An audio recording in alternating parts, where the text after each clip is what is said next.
To new possibilities, I speak truth. To power without fear. So, this morning I was on YouTube and I saw a very interesting video about a Kenyan model.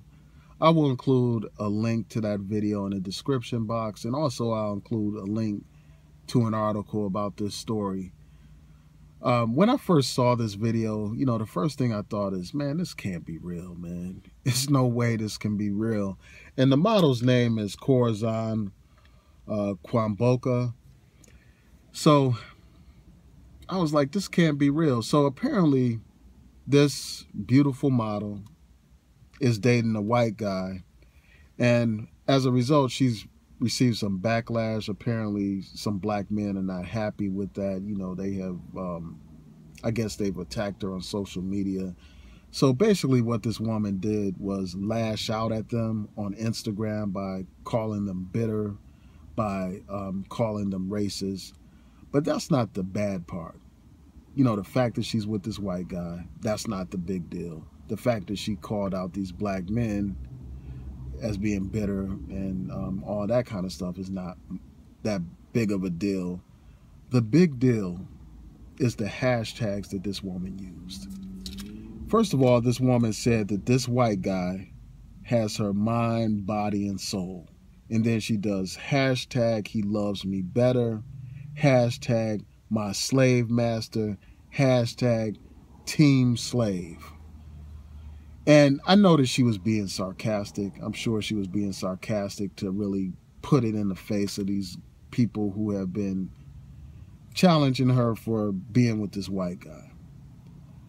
But the bottom line is this. I mean, what kind of person would even think to use the words team slave, given the fact that what slaves actually went through, given the fact that black women who were slaves were sexually raped, they were abused in all kinds of ways. They were beaten, tortured, subjected to the worst possible treatment. They were bred like animals, treated like human trash.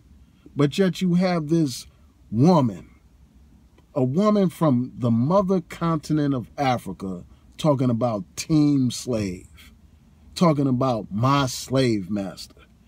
And this reflects a sick mentality that some of these women have, not just in Africa, but around the world, and in America in particular.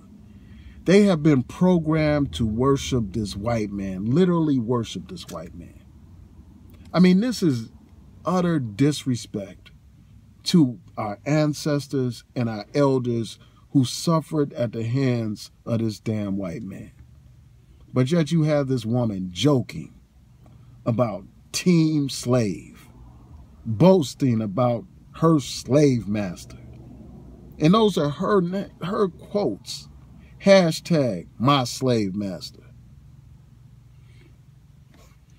And when I think about this stuff, I mean, I just think about, whether or not some of the same black women who harshly criticize black men who are with white women, or black men who have made derogatory comments about black women. I wonder if these same black women will have anything to say about this. I wonder if they will condemn this, or will they turn a blind eye to this?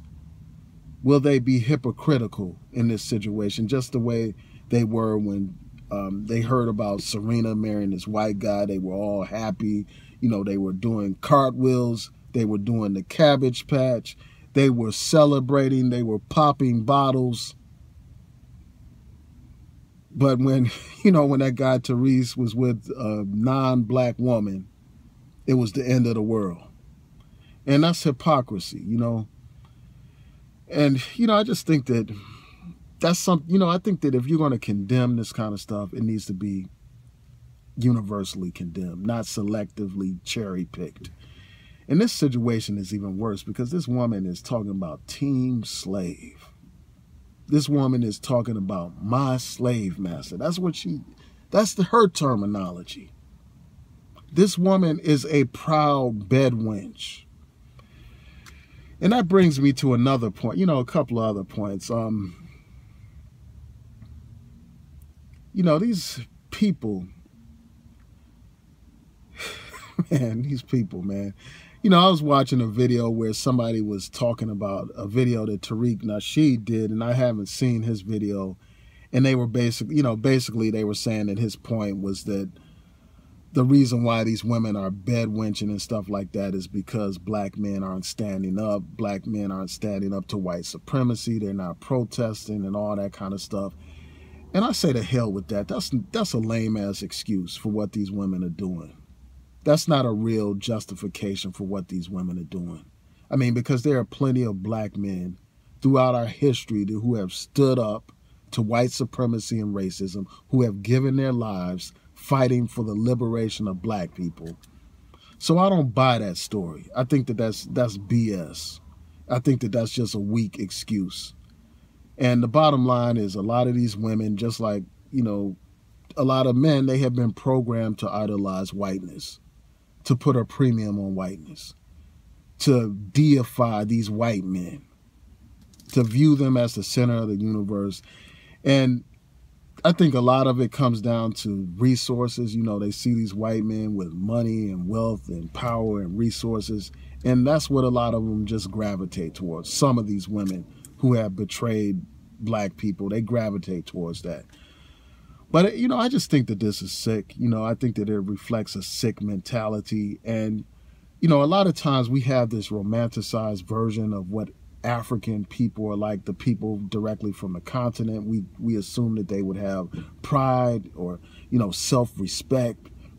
But a lot of them, their minds are just as colonized as the African-American mind is colonized.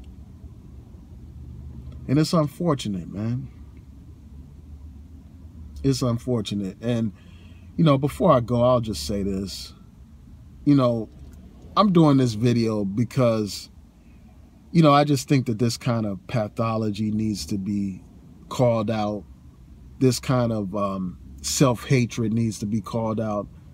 But it's not about trying to win back people like this. These people are a lost cause. They are a lost cause, period. They are a lost cause.